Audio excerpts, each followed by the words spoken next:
मेरे प्रिय, अब समय आ गया है कि तुम केवल देखने से आगे बढ़कर समझना सीखो। यह संदेश डर फैलाने के लिए नहीं है, बल्कि उस सच से परिचय कराने के लिए है जिसे तुम लंबे समय से महसूस तो कर रहे हो, पर स्वीकार नहीं कर पा रहे हो। जीवन में कुछ अनुभव ऐसे होते हैं जो बाहर से नहीं, भीतर से घटते हैं। जब मन बार बार भारी हो, जब बिना कारण बेचैनी बढ़े, जब किसी अपने के पास होते हुए भी अकेलापन महसूस हो, तब समझ लेना चाहिए कि आत्मा कुछ कहना चाहती है। यह कोई सामान्य स्थिति नहीं होती। यह वह समय होता है जब व्यक्ति अपने ही रिश्ते, अपने ही भरोसे और अपने ही निर्णयों पर प्रश्न करने लगता है। कई बार हम इसे अधिक सोचने की आदत मानकर टाल देते हैं, लेकिन सच यह है कि आत्मा कभी बिना कारण नहीं कांपती। जब भीतर कोई हलचल हो, तो उसके पीछे कोई न कोई सत्य अवश्य छिपा होता है। धोखा अचानक नहीं होता। धोखा कोई एक क्षण में घटने वाली घटना नहीं है।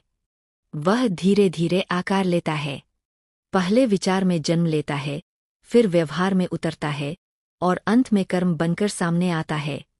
जो व्यक्ति सामने से प्रेम, सहयोग और साथ का प्रदर्शन करता है, वही कई बार भीतर ही भीतर दूरी बना चुका होता है। उसके शब्द और उसके भाव एक जैसे नहीं रहते। वह कहता कुछ है, करता कुछ और है।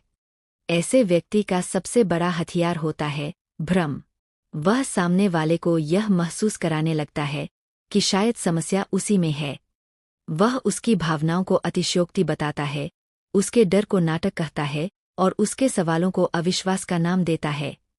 धीरे धीरे सामने वाला खुद पर ही संदेह करने लगता है। यही सबसे खतरनाक स्थिति होती है, जब व्यक्ति अपने ही अनुभवों को झूठ मानने लगे। व्यवहार में आने वाले सूक्ष्म संकेत।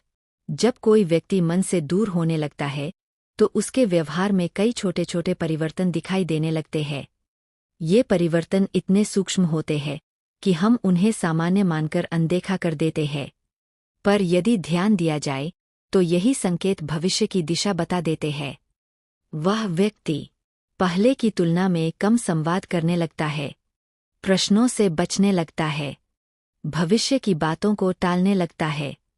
हम की जगह मैं शब्द का अधिक प्रयोग करने लगता है। भावनात्मक बातचीत से असहज होने लगता है। व्यस्तता को स्थायी बहाने की तरह इस्तेमाल करता है। सबसे